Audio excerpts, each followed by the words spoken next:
Mm-hmm. Great.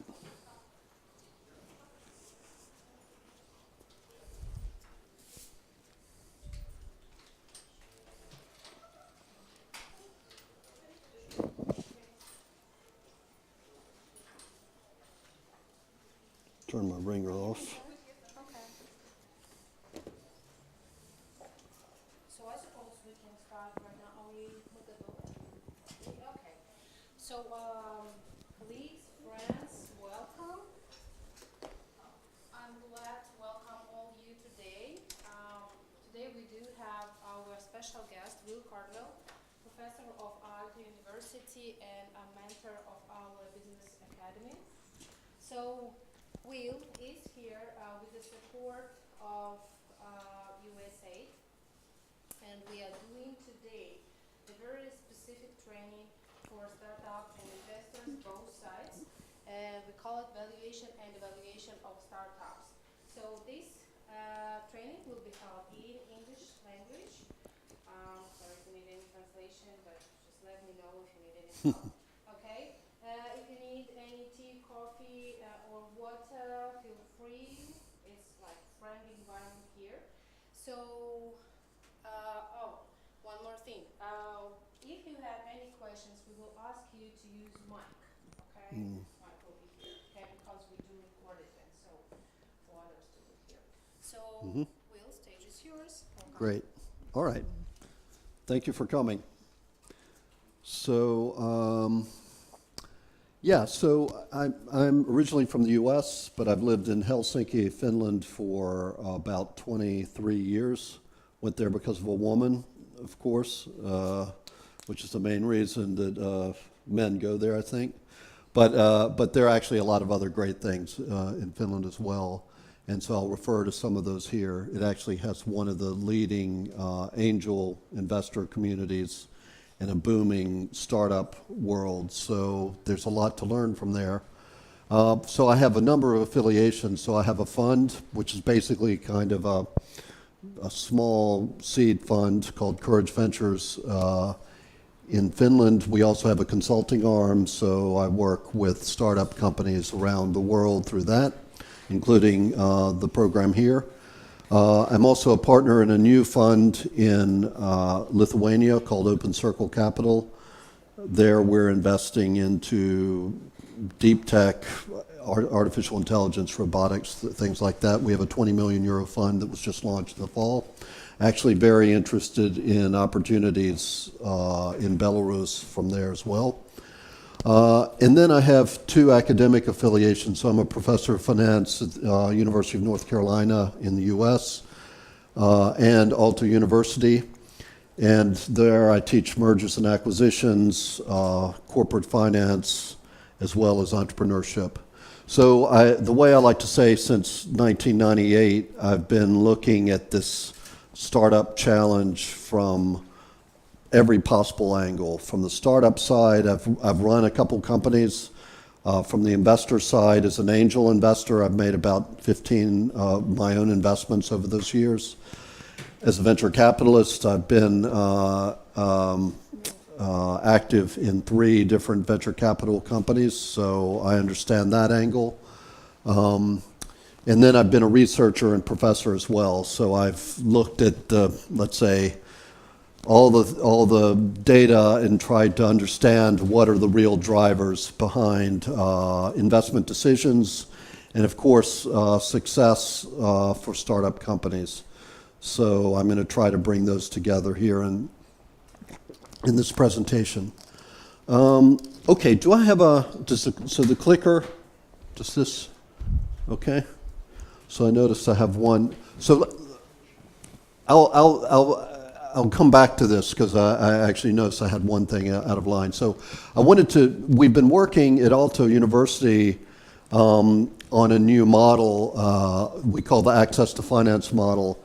And with that, we've been working with a number of entrepreneurs from all over the world with how to rethink fundraising, how to raise enough money to become kind of a viable business. And so we've worked with 600 startups in 15 different countries. And we've come up with a model that I'll develop a little bit here today. We call it the fundraising model canvas. Okay. So that's a little bit about the background. So the agenda, how do investors evaluate which investments to do? So first of all, the investor makes a decision, I want to pursue this deal. And then they start trying to figure out what are the terms and conditions around it. So that's kind of the first step. And I think for startups as well as investors, very important to understand. Second is, how do founders evaluate which investors they want? I want to talk some about that. And then how do the final terms get agreed upon and final thoughts? So I have maybe 24, 25 slides here to go through this. So let me ask a question to start with. So how many of you would call yourselves more from the startup angle? Are you entrepreneurs? How many entrepreneurs do I have? Okay, all right, good. About how many coming more from the investment angle? Okay, all right, and then some kind of in between. Okay, so, and I would love to, anybody, if you want to ask me questions or whatever, please don't feel very formal. It's summertime and I'm in shorts, so it's don't have to feel any intimidation here. So first of all, let's look at how do investors evaluate which investments to do. So I'm going to give you a hint in the beginning, and both from the investor side and from the startup side, the key is to empathize with the other side. So empathy in the sense, I know you do a lot of design thinking workshops and things like this, but it is as either a startup that's raising money, the key is understanding what's in the investor's head, obviously, to be able to present to them the right way. And for the investor who's out there looking for investments, them getting inside the head of the entrepreneur to understand what they're looking for is the key. So I always say this kind of in the beginning because we often get very fixed in our role, and I'm an investor, I need to do these things to understand for, to get my return and to get my upside. But if I don't understand what the entrepreneur is looking for, I may never get that investment to start with. So I really always believe that starting with a kind of empathetic approach is important. So I'm going to give a couple examples here of kind of mind maps of a couple different investors. So the first one is Tim Draper. He's probably, I don't know, how many of you, anybody heard of Tim? Good, couple? All right, so Tim is one of the top global VCs. So he's, Draper Funds is actually, they've got a huge network of different funds. They've had probably, if not tens of billions, at least billions under management now. But he's been behind, well over 100 investments. I think this underestimates how many. But really a prolific investor, invests a lot in a lot of different areas. And this was a project, let's see, it was fun. There was an organization that sat down with him and tried to figure out what is it that he's looking for when he does makes investments, given his success rate. So I apologize, it's not that visible, but the point here is there's always some sort of a kind of a tree structure. And every investor's mind is different. So every investor has their own way of looking at the universe. But the important thing from the entrepreneur's standpoint is how much do I understand about how their mind works so that I can make my pitch in a way that makes sense to them. So in his way of looking at things, he starts with a market. So he only looks at opportunities that have multi-billion-dollar markets. If yes, then is it possible for this new business to make great profits or margins? So once they get through that screen, he then looks at the team, which is, I think, interesting because I'm going to show you another model in a minute that puts the team first. But he looks at the team third. The number one thing is a market opportunity behind the startup's business plan. Then market share. Can it get, this is there a lot of competition or is there a small amount of competition? If there's a lot of small competitors, then it might be good for them to, for this new technology to really come in and take a big market share. If there are only a few huge players, then it's going to take more time. But it wants to see if it can grow to be a significant player.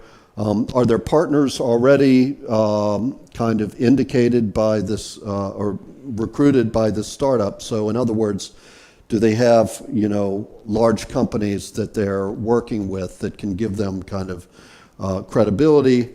If through there, can they become number one or number two in the market? And only there, after kind of 7 screens, there, you know, there's a light bulb that says, yes, I'll invest.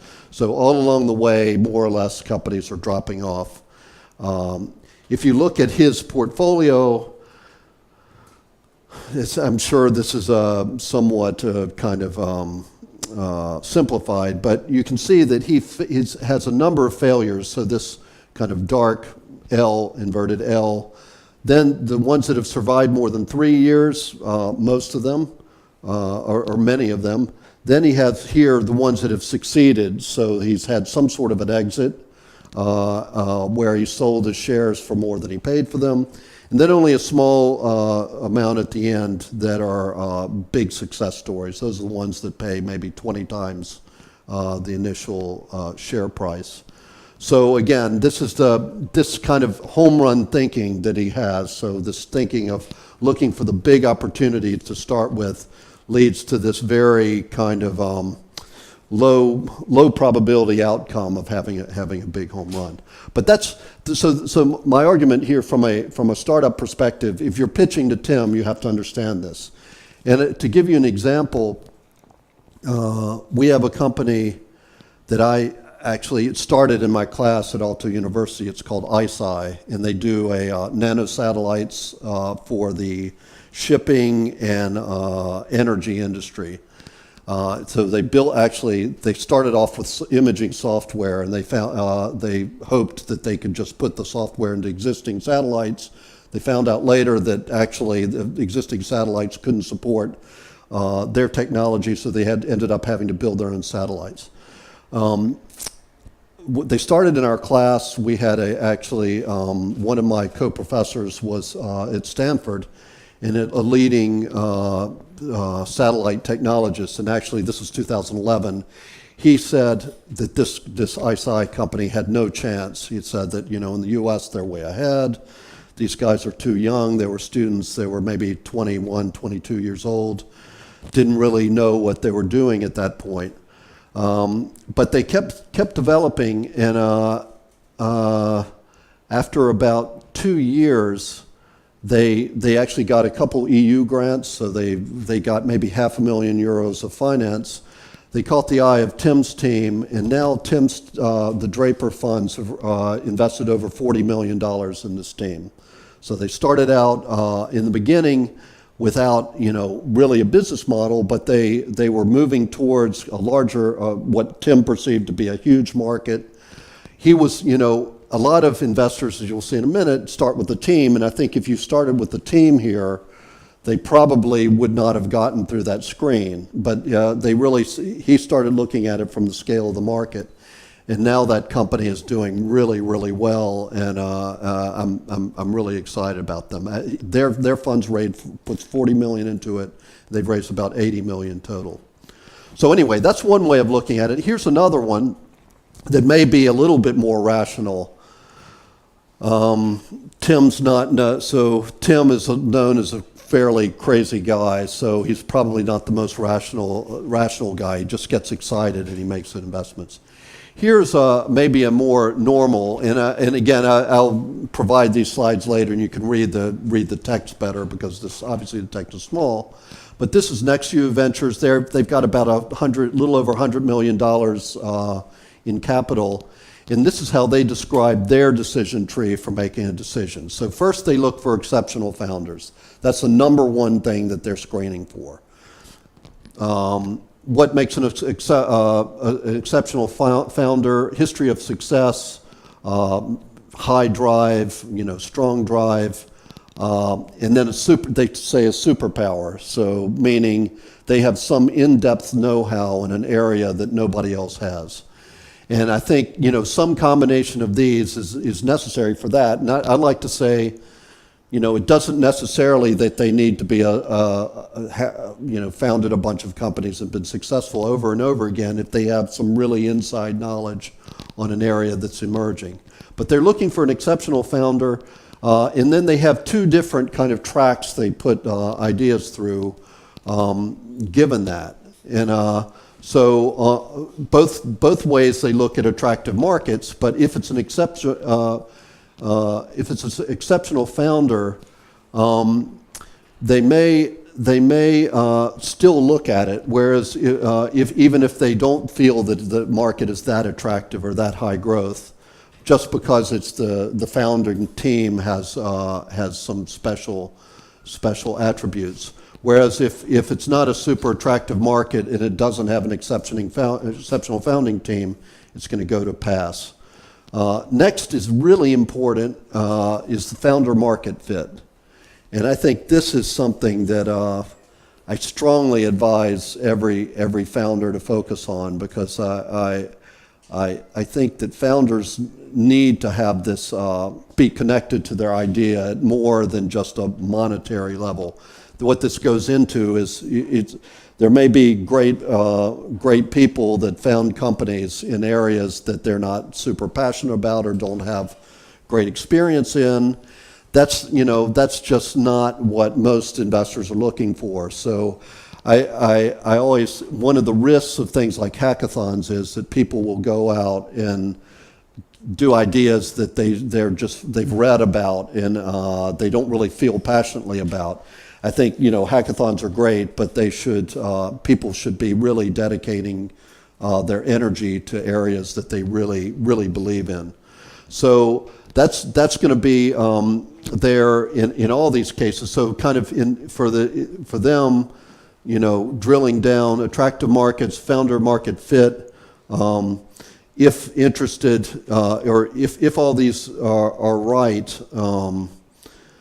They set meetings and they start doing due diligence and either eventually make an investment or pass it in the end.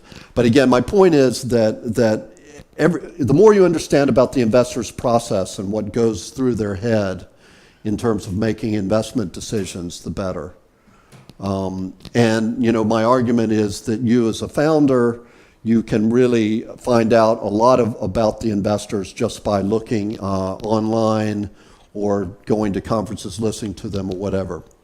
So anyway, important to understand what's the key things. Investors, I think there's no rocket science in any of these, but if you drill down to what are the key things investors looking for, obviously the team has said, the great product, existing traction or some evidence that there's going to be future traction. So definitely as a startup, keeping data on what your customer interest, obviously, and if you have preliminary sales, whatever. But traction is a key one. Size of the market opportunity, I'll talk about that a little bit later. Valuation is definitely important, but I've been investing in startups since 1998, and I would say the first 5 to 10 years of my career, actually valuation was almost the number one thing. If the valuation was too high, we would not invest. I think what good investors have learned is that actually, valuation is something that can be. There's all kinds of different ways to agree an investment. We'll look at those at the end. But I would much rather look at a company that has all these things in order, that has a very high valuation. I'll definitely go through and talk to them. Whereas if there's a really cheap valuation, but there's weaknesses up here, that's one that in general investors will say no to already. So valuation is not as important as it used to be, but I'm going to talk a little bit about that in a moment. How we might go and kind of analyze that. How much funding so far, very important thing. So how much money has gone into the opportunity? what I think a lot of early stage investors are looking at ideas that have either grant money or maybe other kind of sweat equity that came during other projects related to it, or other kind of unique ways to fund ideas early on that didn't involve too much equity. Founder dilution, so in general, investors are looking for opportunities early on where the founders still have the vast majority of the company, hopefully 80 or 90%. When the founder dilution goes down too low, in particular under 50%, very hard to find investors to come in. Other investors, very important. So one of the classic things in investing is, is kind of you get a maybe, or I may be, if I'm interested, if I'm not super excited about the company, but I think it might have potential, I stand back and I wait to see if other investors come in, and then I may come in later. And I'll talk a little bit about that in a moment, because I see a lot of problems with startups having a lot of investors like that are passively interested, but they never get that lead investor excited. So I think that's one of the key things from the founder's perspective is to, it's no good to have 5 or 10 investors interested if you don't have one that's really ready to lead it. How many funds contacted? So the reason I'm saying that is if the startup has been around for a long time, they've contacted hundreds of funds, hundreds of angels, and they've all said no. In general, if the next investor you contact is probably not going to be very excited. So there's a little bit of a, and I've been on all sides of these, because actually they're great cases that take a long time to get funded. And the more investor meetings you do that are unsuccessful, kind of the more likely that the next one is going to be interested, because it's considered kind of used. It's a used good. It's not kind of new. So I'm going to talk a little bit about that also in a moment when we go to the other side of the table. Cost of funding. This is something. So when I'm investing in Finland, primarily most of my investments are Finland or Lithuania right now. And in general, startups don't use, of course, they don't use investment bankers or third parties, or they're not paying third parties to help. So that's, there are kind of entity or kind of companies that do that. And I would strongly advise to make sure that if you use one of those, an intermediary, that you don't pay them too much, because it becomes very kind of damaging once the new investor comes. They don't want to pay to an intermediary for this investment. They want the money to go into the company. Then the is it working is just a stage. Generally what investors like to do is hear about an opportunity very early, and then hear what that startup's plans are, and then a month, 3 months, 6 months later, the startup can come back, and if they're meeting those plans, then they become really more and more interested. So I always advise startups to make sure that if you're forecasting the next 6 months, whether it's revenue, whether it's number of customers, whatever it might be, to make sure that you're being conservative with those numbers, because those numbers are observable by the investors as they move forward. So we're always the more time that we can draw out as an investor, from our perspective, the better, as long as we're not losing the access to the deal, because we get more and more and more data. And I'll show you in a moment how you can flip that on its head as an entrepreneur. And then the last one is showstoppers. So is there, problems with the intellectual property? Are there big players that have a lot of patents in an area that you would have to come and violate? So these are I would say this is a pretty good laundry list of the key things that investors are looking at. So any questions or comments on that, or anything else so far? What is the accepted cost of funding? Say again? Acceptable cost of funding. It's a good question. So when I was on the investment banking side and working with a little bit more mature startups, when we were raising 5 to 10 million or more for the companies, then generally we said the cost of funding might be anywhere from 5 to 7% of the amount raised. I think in startup cases that's acceptable. That's generally you're going to have to, if you're raising, for example, 100,000 euros. You're probably going to have to spend 5,000 on legals and accounting and due diligence. But I'm just saying that in general, if once that starts getting up to, for a pure startup and getting up to 7-10%, it starts looking a little bit too much. I don't know. Do you have the same experience or? Yeah, I think the magic number in investment banking has always been 7%. So 7% in general, when you take a company public on a public market, the investment bankers will historically have taken around 7%. Startup markets can be a little bit lower. Yeah, please. Yeah, thank you. So do these rules consider a particular stage of the investment? I mean, pre-seed seeds from A1B, Yep. or they are universal? I would. The reason I'm asking is because, for example, when you were speaking about the pre-seed stage, Yes. The majority of the angel investors Yep. want already the product to be at least have something to be able to attract the first user, Right. to gain the first dollar from this user. Correct. So is it applicable to that? Or? Yeah, so I would say these are more of a roadmap. So this will apply across the lifetime. Obviously, if you're pre-seed, the traction's probably it's zero at this point, but it's close to zero. But if you can show, if you have a halfway of a minimum viable product and you have a customer that's already experimenting with it, so I think at the pre-seed level, the investor's kind of looking at where can we be on all these things in 6 months or 12 months? Can we make a big amount of progress so I can invest now? Maybe we'll look a little bit at valuation in a minute. Maybe let's call it €500,000 of valuation, but we then we have the opportunity of near-term traction that could bring the value to 2 million or 5 million or whatever. So this absolutely, these are. I think these apply to every case, but they're applied very differently, depending.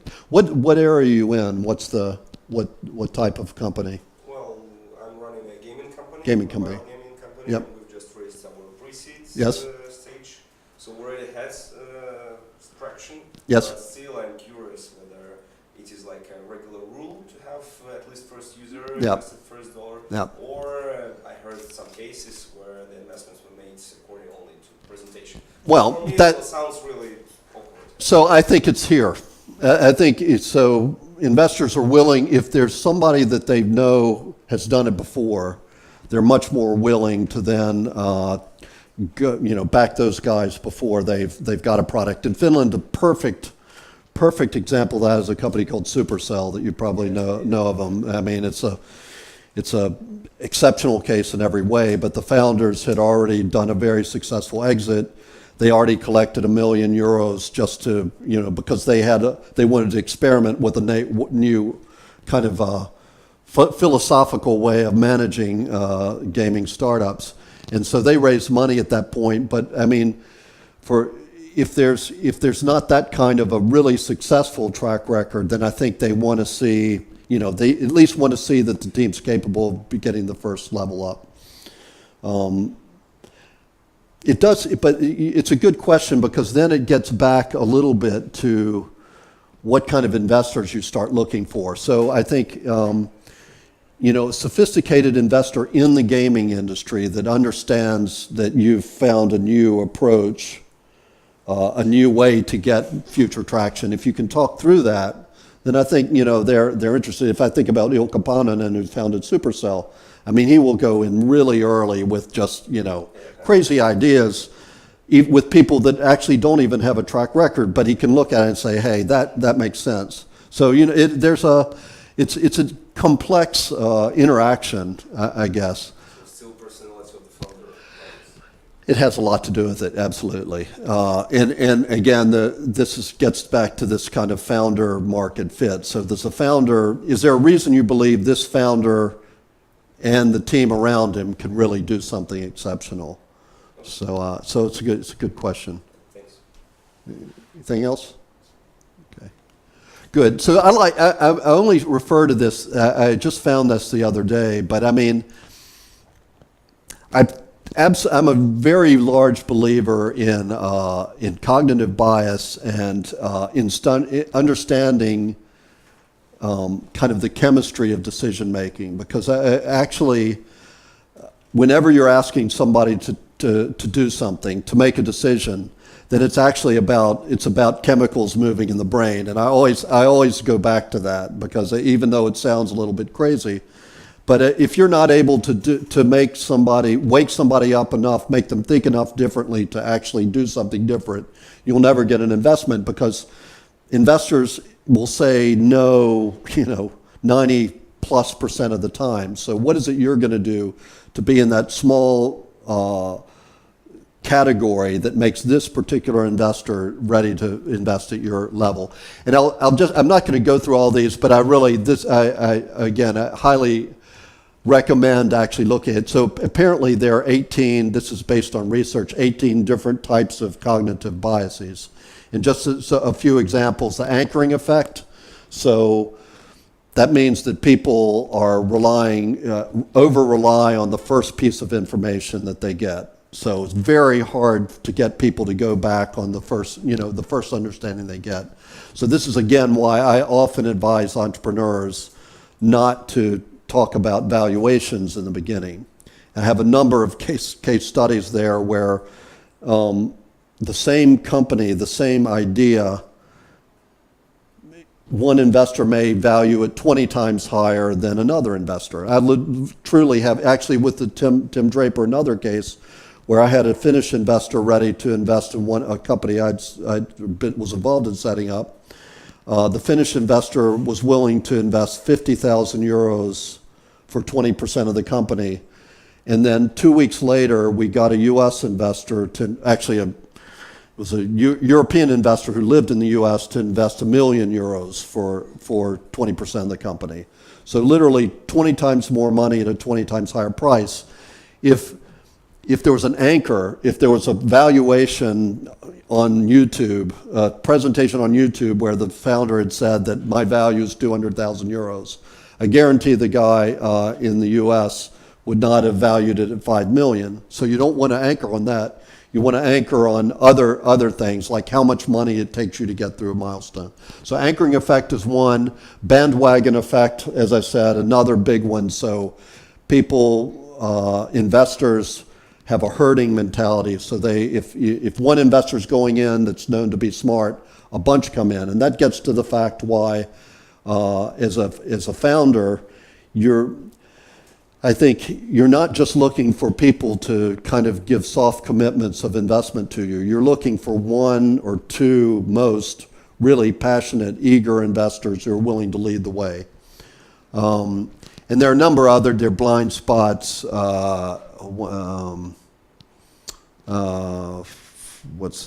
was another one that I thought was kind of interesting.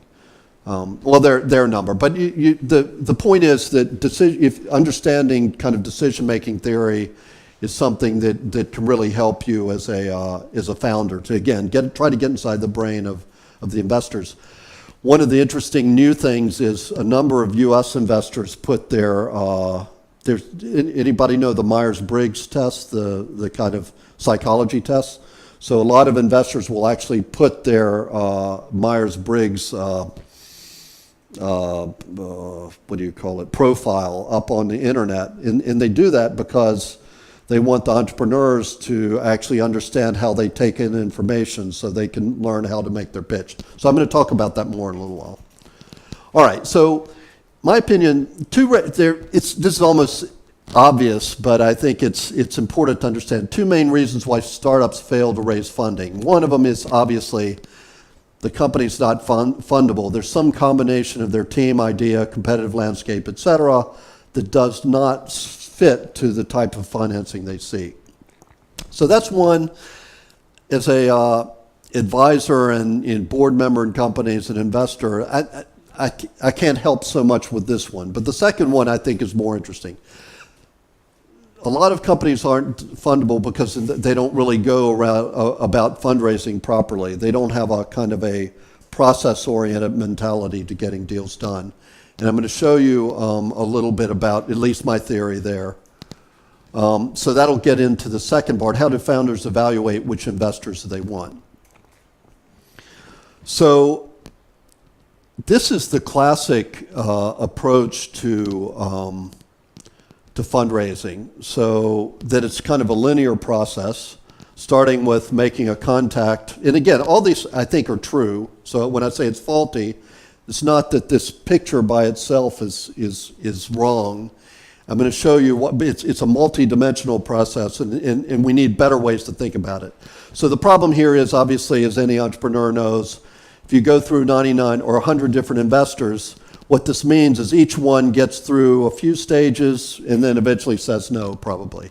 And then maybe only one or two get to the end point and get funded. So the thing that you always find dealing with startups is that they spend way too much time fundraising as opposed to actually building the business.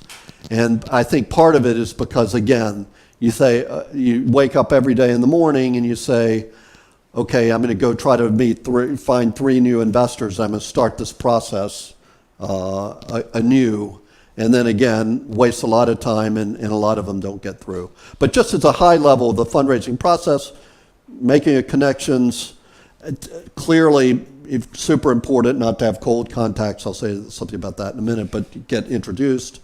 Second, a set of meetings, getting buy-in, eventually have a term sheet, shareholders agreement, investment agreements, due diligence, and then funds released. And what I just kind of always try to drill down to is if you don't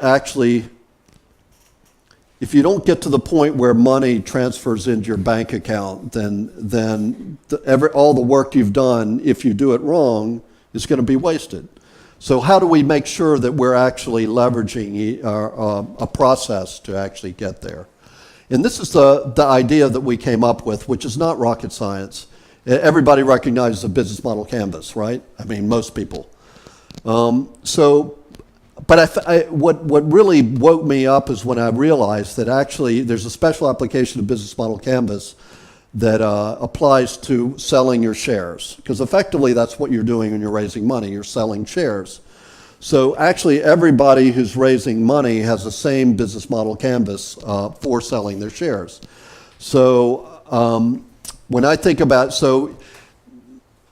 first of all, you have to, when you use this, you have to step back and forget that you're competing in the gaming industry. You're actually competing with people to get investment. And that may be, your competition there may be gaming companies, but it may be publicly listed stocks, it could be bonds, it's certainly other startups. So you've got to get out of that mentality to be able to say that I'm going to bring a package to an investor that's going to be the best possible use of their money. And so my value proposition is going to be what are the benefits that I provide over other alternative uses of the investor's money. And then, like I say, who's your competition, which is effectively, unfortunately, everybody, or everybody that's approaching a given investor. So the second part of the thing is then, of course, the investor segments, so angels, super angels, VCs, corporates, crowdfunding, maybe others. Understanding the dynamics between the different players and which ones are the most kind of right for you is very important. But again, when we're talking about early stage startups, generally they're looking for these segments, and then the key differences are simply angels investing his own and his or her family money. Super angels is more a richer version of that. And then a VC is investing other people's money. So from that sense, angel investors have the potential to be faster because they don't have to go through the process of financial responsibility for angels investors' money. They're just investing their own. So their own unique things attached there. So I have all that. That's not really the point of this discussion, but I have a kind of a discussion of how to approach each of these a little bit differently. But it's, point is to figure out which are the segments that are most likely to invest in you, and then how to get your message to them the first time. And this is where I stop for a moment, because I think if there's one, the biggest reason for startups not raising money is because the right investor never knew that they existed, right? So I have this kind of a hypothesis that every startup company has some number of investors globally in the 7 billion people out there that would invest in them if they knew about it. But the point is, how do you get the message through to them if you don't know who they are or where they are? And that's why, one of the things we're working on here, it's not up and running yet, but I know that some startups here already use things like AngelList and Gust or whatever. But you can use platforms to help get you here, and I'll tell you more about that in a moment. But I think that this is probably the biggest thing to think about is when you're in the phase of actually raising interest, is how do you get your message through? And that's obviously, it's going to the right conferences, it's being on the right platforms, it's having the right networks, and having motivated networks helping you. And then once you get an investor on board, how do you retain momentum with them? How do you keep them moving forward? Again, I'll talk about that in a minute.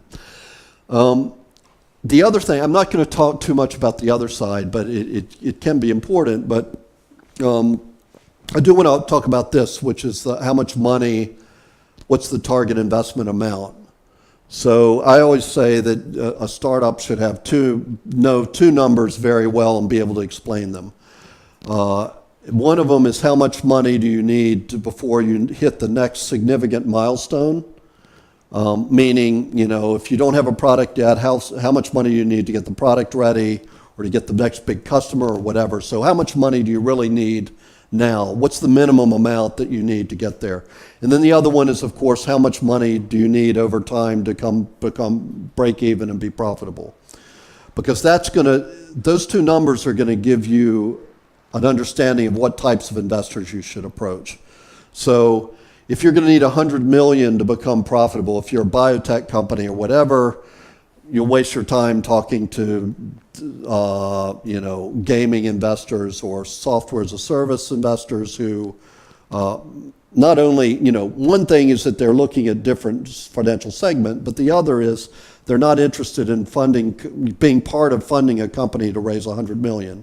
Every investor has their target of how much they can invest in a company, and they don't want to, be investing forever. That's why I didn't invest in this ISI company, because I knew that they were going to need 100 million. I was guessing anyway. And I don't have enough money to be a significant part of that story for a long time. So anyway, it's important to understand those couple numbers. So, which gets to why, it is, of course, important even for, in my opinion, pre-seed and seed companies to make some sort of financial projections. If you don't have any financial projections, really hard to figure out what these are. But anyway, so this is a little bit high level. I'll tell you how to use it in a moment. Any questions or comments? Okay. So red flags to founders regarding an investor. So these are common. I took some and I found some other places, but a couple things that I would advise against. First of all, this is fairly obvious. I mean, okay, there are people that don't like to share online. So I'm not saying that if they don't have an online profile, that they don't in they're investing in you, that's a deal killer. But it's at least something that most of the investors as early stage investing becomes more sophisticated, most investors are going online and do have a profile. So I'm just saying that's something to look at. Are you always dealing through an intermediary? So if you're looking, instead of your talking to the investor, the partner level investor, if he keeps sending junior people, that's a flag that they're probably not really interested. So, you know, it's very important to, as quickly as you can, get to one of the senior members of the partnerships. You know, no references available. So one of the absolute top things is you should, if an investor already has existing investments, you want to talk to some of those as a founder. And this gets to the investor side. You should understand that and then have some references available for startups to talk to. Really important to make sure that there can be the chemistry. Silly valuations, I say that if the investor is investing, offering a really high valuation or a really low valuation, that's obviously a red flag. So you should quickly figure out whether there's any hope of moving forward at the valuation that you're expecting before spending too much time. No standard term sheets. So now there's a lot more online kind of globally accepted term sheets, and there's one called Series Seed, for example.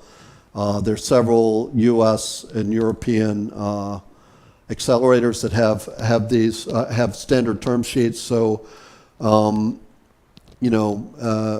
investors that want to start from scratch and build a term sheet, that's not a very smart approach. In my opinion, you should always start from one of the ones that are available online. I like Series Seed. By the way, we've just in Lithuania we've created a sheet with term sheet with Sorainen, the law firm, that we're going to release publicly in about a month, Open Circle, and I think that's going to actually be pretty useful for this market. It's really simple and short, and actually the shareholders agreement as well. No, only cash, no value add. Again, it's said all the time, but I mean, if early stage investors aren't willing to actually spend some real time with the companies, in general, it's a red flag that getting a relationship with them is not necessarily going to be end nicely. I think now that's not always the case. For example, I mean, there are some well-known angels. Steve Blank is one of them, for example, that does a lot of angel investments from the U.S. in international companies. But if you ask him to spend time, he'll say no. But on the other hand, there are many investors that still look at startups more like a financial investment, and you just can't have that because, as we know, the startup journey has a lot of peaks and valleys. So you need investors that are willing to put more than cash into the game, but also bring some value add. Yeah, a lot of investors will make a soft commitment, then disappear. So you can't get them on the phone. They don't answer the emails. That's obviously a bad sign.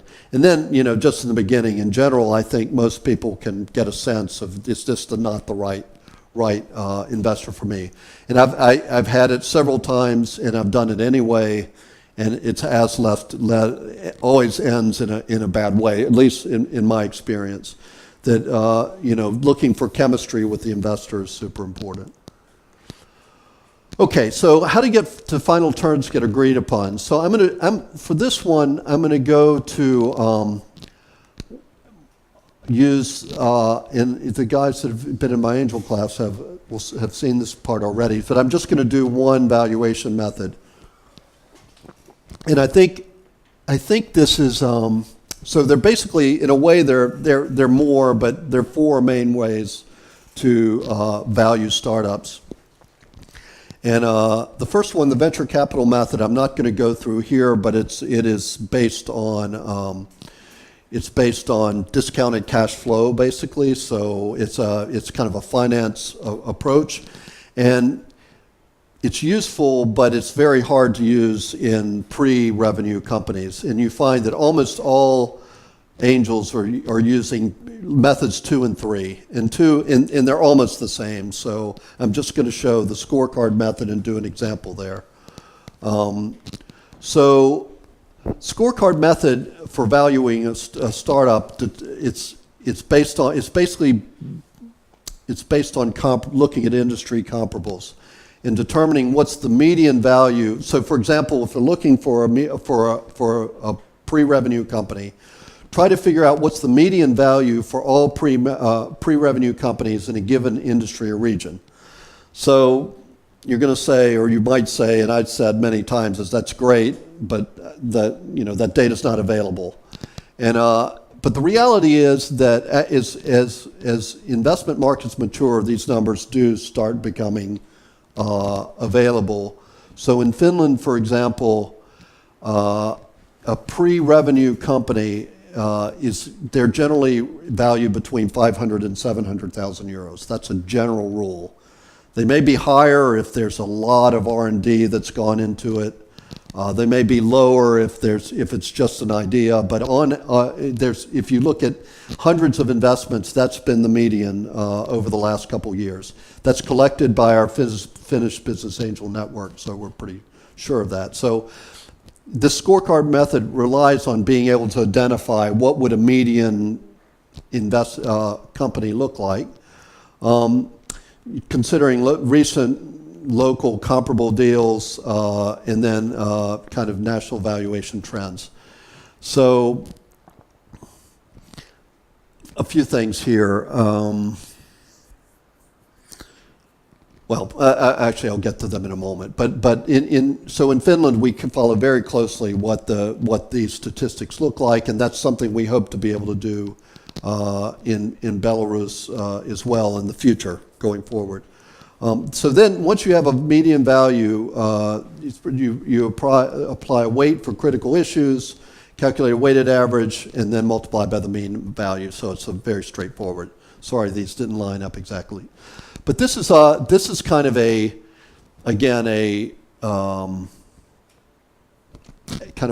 normal approach. So the way I would say this is, so these add up. I know it doesn't show; these should be lined up, but this add up to 100. So this is basically saying that we want to look across these 6 factors, and we're going to weight the management team 30.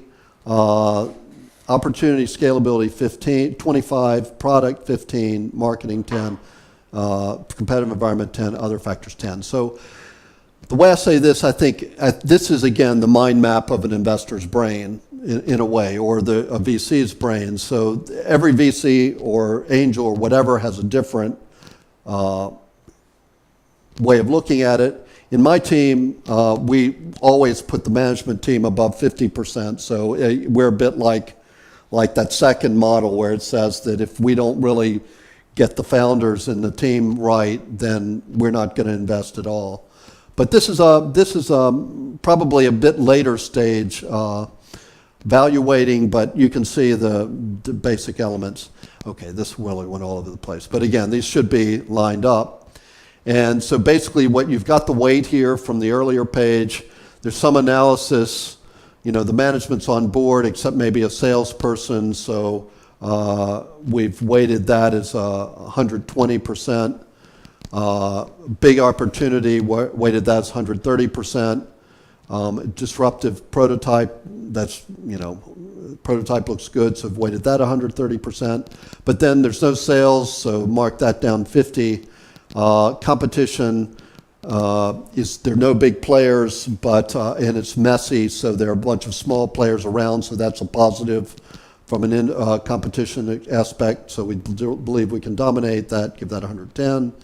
And then maybe other factors, so it doesn't need some partners, selling cost of customer acquisition is high, so mark that at 80%. So then take just the weighted average, add it up, and the weighted average multiple is 1.12. So that says that basically, whatever my view of a median valuation for this company, I'm willing to pay 12% higher than what the median value would be.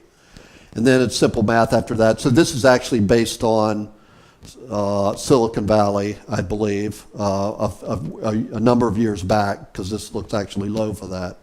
But they were in this example, it says that the median deals looking like this, done recently, where the median was 1.5 million, so we're willing to pay a 1.7 million here. So not saying, and I'll show you how my company does it here in a minute, but so I'm not saying that actually investors go through exactly this process to this extent. But conceptually, it's definitely what happens. We're looking and we're making comparisons with the other deals out there. Because again, the key is there are a bunch of deals I could do, so I want to find the best combination of price and quality I can, and this gives me a way to do that.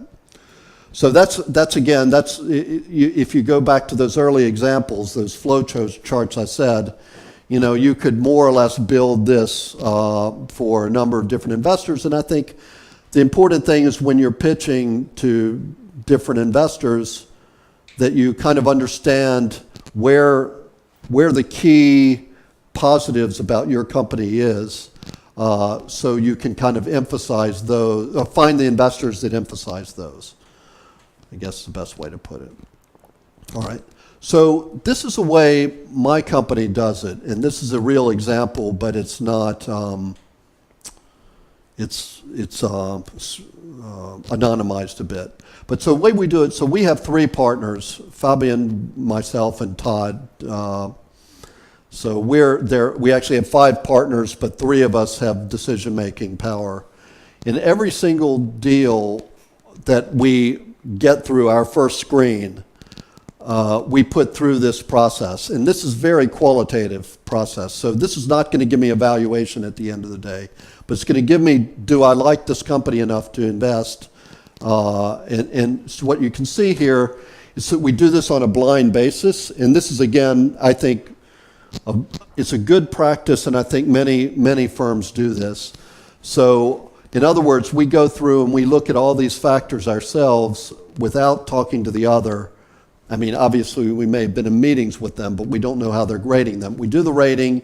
Whoever's the deal lead compiles the rating and looks at not only the averages, but also the standard deviation. So where is it that we disagree? So we seem to disagree here on the amount of initial financing need. I showed that that's a key thing for us. We don't want to have to raise too much money. So obviously, Fabian felt that the company's going to need a lot more money. I thought that it was reasonable. So then we sit around or we have a meeting then to resolve these differences, and then figure out, and then we compare it to all of our other companies we're looking for, and basically determine which ones we're going to go after. Here I just sorted on the average, which shows where we thought the biggest value add. Actually, this particular deal, it shows well. We knew something we wanted to do with this company, and I think this is a very common thing. You choose a company where you have a network, you know a customer to introduce, you know a potential acquirer as an investor, and you believe if you go in there that you can make an impact on that valuation. That case I used earlier on where the U.S. guy paid 20 times higher price, it's because he knew exactly what he was going to do with that deal once he made the investment and how he was going to add value. So I think this is probably very typical. We've done 8 investments so far together, this team, and I think it's very typical that the first 3 or 4, the strength of the CEO is always up there, and then our potential value add. But I think every investor, one of the first things they do is put through what are those factors that they're going to look at. And we actually also we give this list to the founders to say, these are the things we're going to look at. So once we do this, when we ultimately get through the investment, we make a 15-page due diligence report that looks at the product, the service, the sales model, the governance, financing needs, compensation, other issues, and then a few other things. But and it's generally about 15 pages, so it's not really a long process. And we do this generally together with the management of the company. We have our own sections that are specific that we work on ourselves, but we work with the founders to come up with it. And then the last phase is the agreement on terms, which is about creating a shareholders agreement. And sorry that this is not very legible, but I found it's a good example. So there are basically 8 components of the shareholders agreement. So obviously agreeing on the business and the company and its management. Then the limitations and restrictions on management. So where's the decision-making power? So on certain things, if you're going to change the business, for example, it's a shareholder's item, so all shareholders have to agree. Smaller decisions, maybe taking a 50,000 euro loan, that's a board decision. And then, smaller things, hiring whatever CEO level. So that's kind of the second thing, is figuring out how to manage the company. Then looking at the rights and obligations of the shareholders. So I think many of you have seen shareholders agreements before, but basically this is about a 15-page document in general. Like I said, we're doing one in Lithuania that's actually 3 pages, where we've compressed it down a lot. But you basically, where everybody can share the understanding of how this company is going to be managed going forward. And I think this is it varies country by country. But I'd say that Europe, around the European Venture Capital Association and the European Business Angel Networks, have kind of now come to agreement on the key things that are in shareholders agreements, and they're quite similar to what's in the U.S. model. Generally, here, at this point, you need a lawyer to be giving support. So that's kind of that's on the final agreement. So final thoughts. I wanted to just give a kind of a checklist of different things to look for you might use. So when raising money, I think Gust is a really good platform. So, and that's what we'll try to adopt with the Business Angel Network here. They have Gust.com, www.gust.com has a really good methodology for how companies should create their material. So basically a 1-pager, a 10-page presentation deck, then either a full business plan or long pitch deck anyway that covers financial forecast, things like this, how the proceeds are going to be used, list of target investors. So I think it's very important to, I always do this in Google Docs, so I share this with the founders when one of my companies raising money. So we'll just keep a list of the investors we've approached, what their answers were so far, what we need to do, what they're waiting for, so we can manage that funnel. Really important. And then lists of references and customers and partners, because again, for the startup, the first thing most investors are going to do is they're going to want to talk to a customer or partner that can vouch for the company. Here's some good guides. The Finnish Business Angel Network was voted 3 out of the last 6 years of Business Angel Network of the Year in Europe. It's really well structured, probably better structured than almost any other European business angel network. So there are several really good tools here that these links will take you to if you get the PDF. And then just some other tools I'd used. So kind of finishing up, as I said, think about how much funding you need to be profitable and growing. How much money do you need to comfortably reach your milestones? What are the characteristics of your ideal investor? I always ask this for a startup is, what would the perfect investor look like for you? Just forget about this. I feel like many startups, they default back to just trying to take any money that's available. And I think that's a mistake. At least in the beginning, you should figure out what is what type of investor has a perfect profile that they would really be interested in what you're doing. And then figure out, what is your proposition to that investor? How do you differentiate yourself? And then how do you get the message to them? And I've seen, over literally, so since 1998, so what's that? It's 20 years. I've been doing this for 20 years. And I've seen kind of every possible success and failure in that.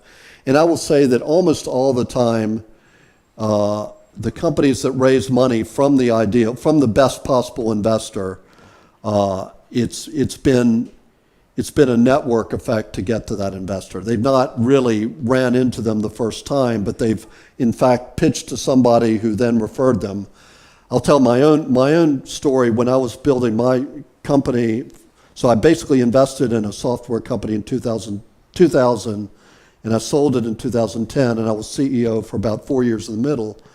In 2001, we were out of money, and we were pitching to investors in Europe. Nobody was interested. It's a security software.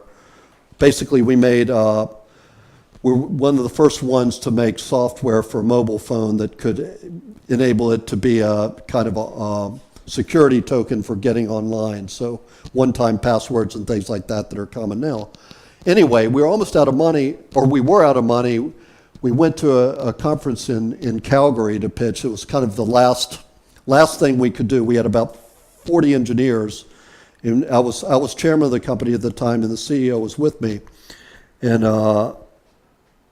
we knew that if we did not get investment at this conference, we were going to have to lay off most of the people. And so we went to the conference. We pitched our ideas to a bunch of investors. Nobody was interested. I look back at that pitch, and I've learned a lot in 17 years, but it was not a very good pitch. I don't think we told our story very well. But fortunately for us, unfortunately for everybody else, the next day was actually 9/11. So this was September 10th when we pitched, and we were at the airport getting ready to leave when the first building went down. Everything got closed, and we were almost out of money, so we didn't want to stay another night, or 3 or 4 nights in the hotel. So we called some people from the conference, and ended up, I stayed at one house of a VC partner, and then another one, my CEO went to the other partner who missed the presentation. And he was a security executive with a company in San Francisco, so he'd flown back in. The CEO in the next 2 days talked them into investing $2 million to the company. And they literally wired the money the next week. We built it up, and we ended up having a great exit at the end. But I can honestly say that if it was not for 9/11, we would have definitely downsized, and we wouldn't have run out of business maybe, but we would have not had a good exit. And like I said, it was a total random occurrence, but we were in the right place at the right time, and just using networks. And I think that's kind of the important thing is how do you get that message through the first time to the right person, not only to the right fund, but also the right person in the right fund. It's really, really difficult. But I think what I always value in a team is if there's one person that's really a true networker. Maybe it's not the technologist or whatever, but it's somebody that's out there bringing the opportunities. Really something to think about. And then, this is kind of the standard one-pager that comes out of Gust, but there are a million different examples. I will highlight, this is something that needs to be done. These are basically projecting forward 5 years revenues and profits. And a lot of startups say that can't predict the future, so I'm not even going to try that. I think that you have to do it anyway because most investors want to see that. And again, it's a way of sharing a vision. Maybe this says that in year 5 it's going to be $5 million, which sounds pretty low. An investor looks at that and says, do I share the same vision? Does this need to, if he thinks it needs to be a $100 million business, he's not going to invest. But there may be some that are looking for that scale. So I really think, for startups to have good financial projections is something that's important. And I think that's that's basically, I think that's all I got here. So can I ask questions or comments? Yeah, please. I have the following question. First of all, thanks a lot for your presentation. Thank you for listening. Not so long ago, here was a venture event here in Minsk, and I talked to a couple of investors, and they, almost all of them, told me the following idea. They, most of the time, first of all, what they consider as a startup is a company that grows like 5% a week. And then they said that they are only interested in investing in companies if they are making 10K a month revenue. Recurring revenue. And Yep. above. Right. And I'm asking you, like, you are an investor, Yep. and I just simply don't understand one thing. If I am a company that's growing 5% a week, and I have 10K in revenue, why do I need to Why you need an investor? It's a great point. Yeah. So it's a good. So I'd ask that question to that person. So first of all, I would say, in all seriousness, you may need the money, but to grow. I mean, because just because you're making that money, 10K a week, you might need, more personnel, more marketing, whatever. So there may be a reason, but that's why I think it's super important. You asked, or you got the right information from that. So I would go away from that meeting feeling like I won if I'm you, because I now know that I don't waste my time with him. So what you want to do is you want to get investors to tell you how they look at things. And so it's hard because most of the time you think they're probably wrong, or you don't like the way they look at things. But I think it's something you need to do. Now, I also think that most any investor will violate all of their principles if they see something that they really like. And I've seen it over and over again. I wouldn't necessarily, if you get feedback from someone like that, but you feel like otherwise there's a good fit, you're in the right market or whatever, then what most investors will tell you is to keep in touch until you hit those numbers. And then you, as a founder, you say, well, this is a waste of time. I'm not going to do that anymore. I'm not sure it is, because I think, again, if he starts seeing that all of a sudden you get 500 and 1,000 and 1,500 and 3,000, what they want to see is some sort of a statistical probability that this is going up. And I'd guarantee every investor would love to be in that company that makes 10K a month, that's growing 5% a week. They would have loved to invest in that 2 years ago. The problem is that, there's 50 companies that are promising to be like that after 2 years, and 1 or 2 of them are going to make it. So yeah, I mean, it's, and I can tell you honestly, Open Circle is a good example in Lithuania. So our first, we were telling publicly that our sweet spot was companies that have 20 plus monthly recurring revenue. First deal we did was a pure startup with no revenue. But they hit this. They had one of the key thing, or a couple. Usually, there's a reason. Lost it.